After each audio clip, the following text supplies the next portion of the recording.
Hey friends, it's Alex Lozier here, and today I thought we could have a little fireside chat and talk about the metaphysical and magical manifesting properties of silver. For those of you that don't know me, please allow me to introduce myself. My name is Alex Lozier, and I am a jewelry artist, a silversmith, and a magical talisman maker. And if you're not familiar with what a magical talisman is, it is a piece of jewelry made out of sacred objects of personal importance, infused with an intention to bring about a desirable result for the wearer.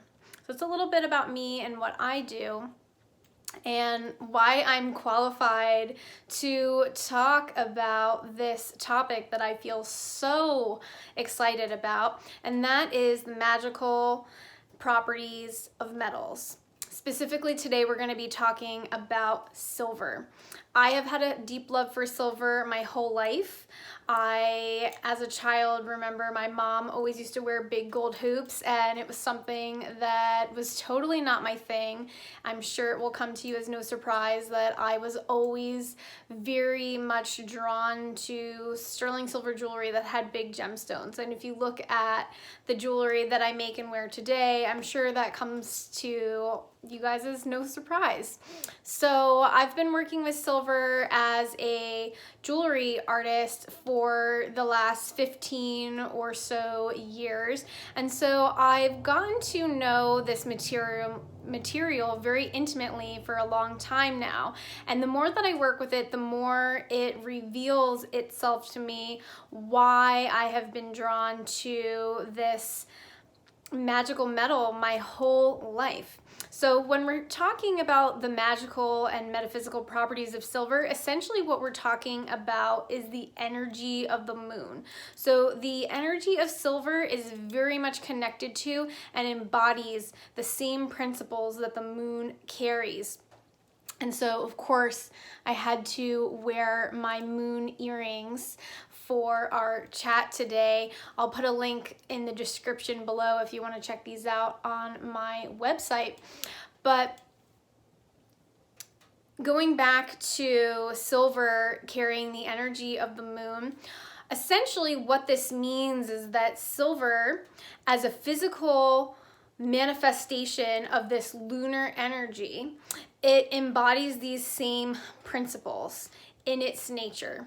So what I mean by this is that both the moon and silver are cyclical in nature. They are both feminine, and they both embody the principles of the light and the dark element. So they hold these two polarities with equal reverence as a part of their physical manifestation. So I'm going to talk a little bit more about what I mean by this.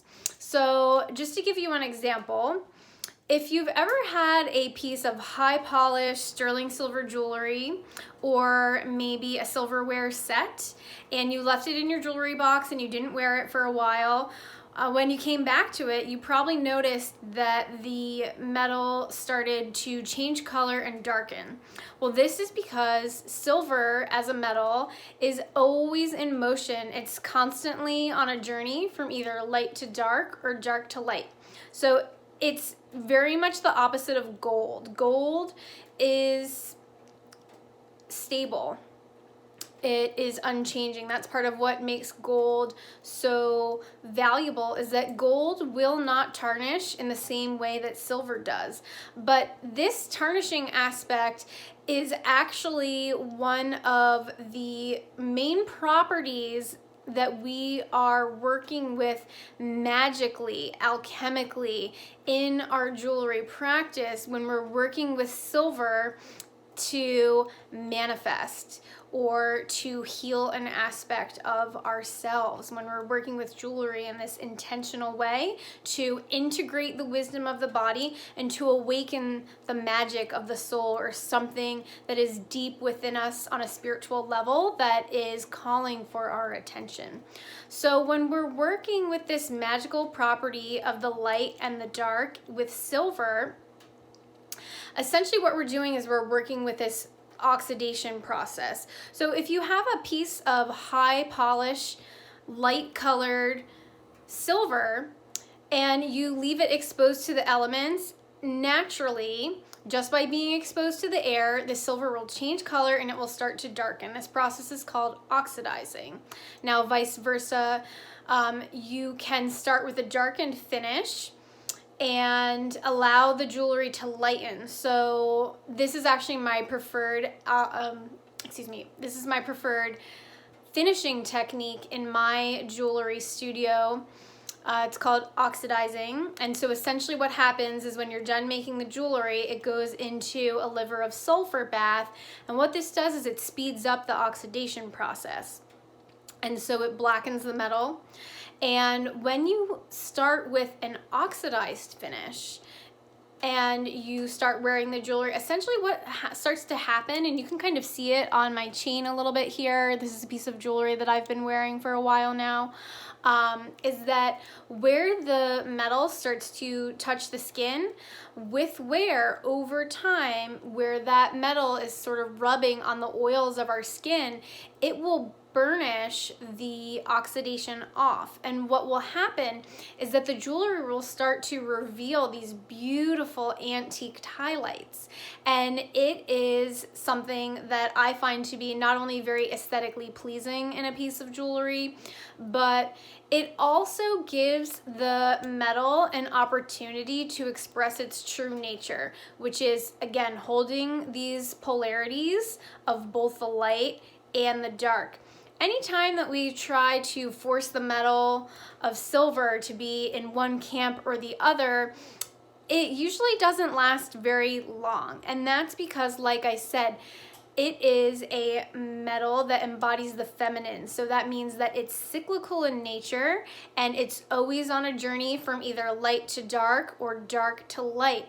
And when we think of this as a metal that's embodying the same energy of the moon, well, that's exactly what the moon does, right? The moon builds in light from the new moon to the full moon, where it reaches its fullest capacity to embody the light principle.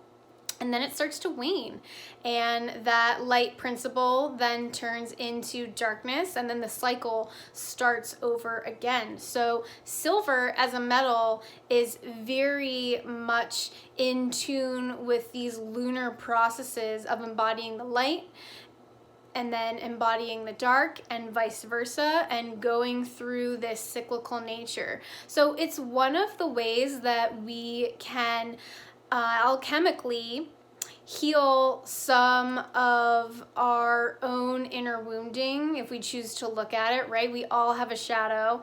I know many of us witches and spiritual people are very invested in doing shadow work so that we can heal these inner parts of ourselves that are calling for our attention, so that we can integrate it and have these parts of ourselves be empowered rather than neglected, and give them healthy expression. So silver is actually a really, really great metal to work with in your spiritual practice, in your personal journey for self-healing and self-discovery.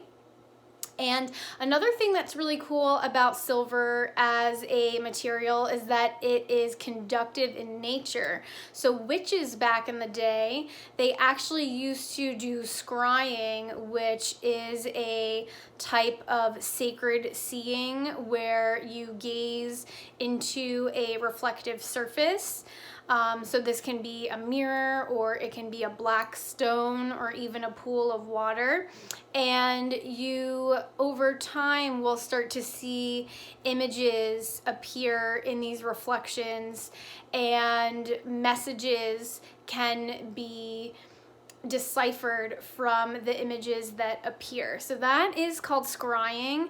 And witches back in the day, and spirit seers, they would use silver-backed mirrors to do their scrying. And this actually makes so much sense when we think about spirit communication, because spirits actually are able to manipulate electricity very easily, because essentially, this isn't really a spirit communication talk, so I'm not gonna go that deep into it, but spirits, they don't have bodies, right? So they need a source of energy in order to manipulate things.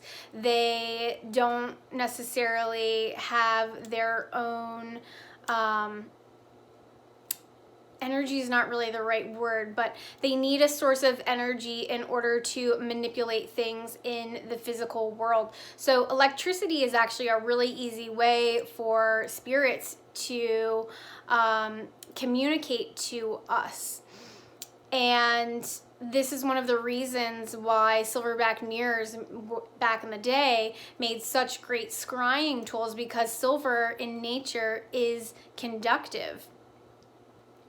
And it's this conductive property that allows these messages from spirit to come in more clearly, more easily when we are trying to connect with the other world, right? So again, this otherworldly connection that silver has because of its conductive properties, this is another thing that you can incorporate into your spiritual practice.